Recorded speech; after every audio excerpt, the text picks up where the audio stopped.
அதனால தான் நான் சொன்னேன், மாநில தலைவர் போட்டியில் நான் இல்லை என்கின்ற அர்த்தத்தில் சொன்னேன். காரணம், அது நரேந்திர மோடி ஐயாவுக்காக அரசியலுக்கு வந்தவன் நான். அவர் கிணத்துல குதினால் குதிக்கிற ஆள் நான். அதனால மோடி சொல்லுவார், இன்னைக்கு தொண்டனாக இருன்னு சொன்னார்னா தொண்டனாக இருப்பேன். சார், நீங்க மாநில தலைவராக நீடிக்க வேண்டும் சொல்லிட்டு உங்களோட ஆதரவாளர்களும் இளைஞர்களும் நிறைய பேர் மத்திய பாஜகவுக்கு லெட்டரு அது மாதிரிலாம் எழுதிக்கிட்டு இருக்காங்க. அவங்களுக்கு உங்களுடைய அண்ணே பேசுவாங்கண்ணே, அதுக்கான நேரம் காலம் இருக்கு. அதனால் நம்முடைய தொண்டர்கள் எல்லாருமே ஒரு விஷயத்தை புரிஞ்சுக்கணும். நான் ஏற்கனவே இதை பற்றி நிறையா பேசியிருக்கேன், பேசுகிறேங்க. நான் இன்னைக்கு நான் திரும்ப அதை பேச விரும்பலை. 2 முறை இதை பற்றி பேசியிருக்கேன்.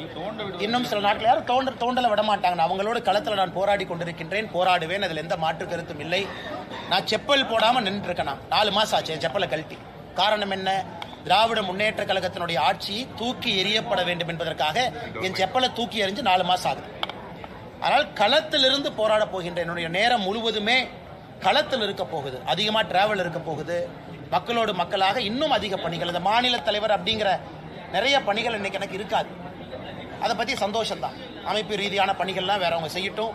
அதனால தான் நான் சொன்னேன், மாநில தலைவர் போட்டியில் நான் இல்லை என்கின்ற அர்த்தத்தில் சொன்னேன். காரணம், களத்திலே இருக்க வேண்டும் என்று நினைக்கின்றேன், களத்தில் இருப்பேன்.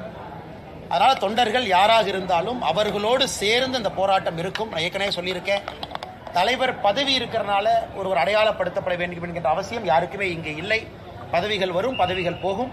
ஆனால் எல்லோருமே இன்னும் சுறுசுறுப்பாக, வேகமாக, வீரியமாக களத்தில் போராட வேண்டும் என்று பாரதிய ஜனதா கட்சியினுடைய தொண்டர்கள் எல்லோரையும் இந்த நேரத்தில் அன்போடு கேட்டுக்கொள்கிறேன். நான் இங்கேருந்து போகும்போது அண்ணாத்துக்கு ஒவ்வொரு சங்களையும் பிடிங்கி எரிஞ்சுட்டு தான் போவேன் அப்படின்னு சொல்லிட்டீங்க. இப்போ வந்து மாநில தலைவர் அந்த அந்தஸ்துல இல்லை அப்படின்னா என்ன நிலைமையில இருக்கும்? அண்ணே, அதே போராட்டம், அதே தொடர்ச்சி அப்படியே தான் இருக்க போது. உங்களை சந்திக்க போகின்றோம். திராவிட முன்னேற்ற கழகத்தினுடைய ஊழலை இன்னும் வீரியமாக, வேகமாக சொல்லத்தான் போறோம். அது நரேந்திர மோடி ஐயாவுக்காக அரசியலுக்கு வந்தவன் நான். அவர் கிணத்துல குதினால் குதிக்கிற ஆள் நான். நான் ஒரு கட்சியை பார்த்தோ, ஒரு சித்தாந்தத்தை பார்த்தோ அரசியலுக்கு வரலைங்க. அது எல்லோருக்குமே தெரியும். நரேந்திர மோடி என்கின்ற ஒற்றை மனிதனுக்காக அரசியல் களத்தில் நான் நிற்கிறேன்.